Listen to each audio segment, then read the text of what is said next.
ആലപ്പുഴ നൂറനാട് കുടുംബത്തെ ഭീഷണിപ്പെടുത്തി കുടിയൊഴിപ്പിക്കൽ നടത്തിയ സംഭവത്തിൽ പോലീസ് കേസെടുത്തു. പരാതി നൽകി 2 ദിവസത്തിനു ശേഷമാണ് CPIM പാലമേൽ LC സെക്രട്ടറി നൌഷാദിനും കണ്ടാലറിയാവുന്ന 20 പേർക്കുമെതിരെ പോലീസ് കേസെടുത്തത്. ബിസിനസ് ആവശ്യങ്ങൾക്കായി മുൻപ് പലതവണ സ്ഥലം ആവശ്യപ്പെട്ടിട്ടും നൽകാത്തതാണ് ഇപ്പോഴത്തെ പ്രശ്നങ്ങൾക്ക് കാരണമെന്ന് സ്ഥലമുടമ ജമാൽ പറയുന്നു. അന്യായമായി സംഘം ചേരൽ, കലാപമുണ്ടാക്കാനുള്ള ശ്രമം തുടങ്ങിയ വകുപ്പുകൾ ചേർത്താണ് നൂർനാട് പോലീസ് കേസ് രജിസ്റ്റർ ചെയ്തത്. കുടിയിറക്കപ്പെട്ട കുടുംബം പരാതി നൽകി 2 ദിവസം പിന്നിട്ട ശേഷമാണ് പോലീസ് നടപടി ഉണ്ടാകുന്നത്. ജമാലിന്റെ ഭാര്യ റജൂബ് മക്കളുമായി ആശുപത്രിയിൽ പോയി മടങ്ങി വരുമ്പോഴാണ് വീട് പുറത്തുനിന്ന് പൂട്ടി CPIM നേതാക്കൾ വീടിന് മുന്നിൽ കൊടികുത്തിയത്. താമസിക്കാൻ വേണ്ടി കൊടുത്തത് പുള്ളി ഒരു പാവപ്പെട്ട പയ്യൻ, വാടക വീട്ടിലാണ് താമസിക്കുന്നത്.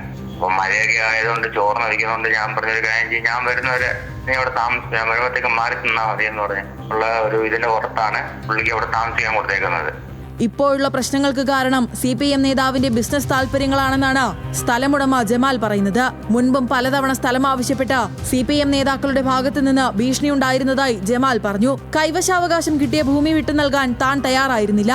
അതാണ് ഇപ്പോഴത്തെ പ്രശ്നങ്ങൾക്ക് കാരണമെന്നാണ് സ്ഥലമുടമ ജമാലിന്റെ പ്രതികരണം. ഞാനിങ്ങനെ ജോലിയുടെ ആവശ്യാർത്ഥം അവിടുന്ന് മാറുന്നു എന്നറിഞ്ഞപ്പം ഇവര് ഈ നൌഷാദ് എന്ന് പറയുന്ന ഒരാൾക്ക് വേണ്ടിയിട്ട് പിന്നെ ഒരു പട്ടാളക്കാരനുണ്ടായിരുന്നു, എക്സ്-മിലിറ്ററി ആയിട്ടുള്ള മുഹമ്മദ് അലി, അദ്ദേഹത്തിന്റെ തന്നെ വേറെ സുഹൃത്ത് ഒരു ഷനീഫ എന്ന് പറഞ്ഞിട്ട് ഇവര് വന്നിട്ടുണ്ടായിരുന്നു. അങ്ങനെ മാറുകയാണെങ്കിൽ അദ്ദേഹത്തിന് ഈ നൌഷാദ് എന്ന് പറയുന്ന ആൾക്ക് വേണ്ടി കൊടുക്കണം.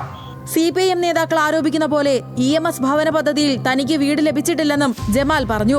ആരുടെയും കയ്യിൽ നിന്നും പണം വാങ്ങിയിട്ടല്ല താൻ നാടുവിട്ടതെന്നും ജോലി സംബന്ധമായി വിദേശത്തേക്ക് പോയപ്പോൾ മാതാവിനെ ബന്ധുവീട്ടിലേക്ക് മാറ്റുകയായിരുന്നുവെന്നും ജമാൽ വിശദീകരിക്കുന്നു.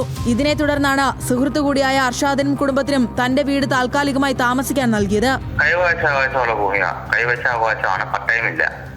EMS ഭവന പദ്ധതി ഉൾപ്പെടുത്തി നമുക്ക് വീടൊന്നും കിട്ടിയിട്ടില്ല. നമുക്കിതുവരെ അങ്ങനെ പിന്നെ സർക്കാരിന്റെ കയ്യിൽ നിന്നുള്ള ഒരു യാതൊരു വിധമായ ആനുകൂല്യങ്ങളും നമുക്ക് കിട്ടിയിട്ടില്ല. അതെന്റെ ഫാദർ 2008 വെച്ച വീടാണത്.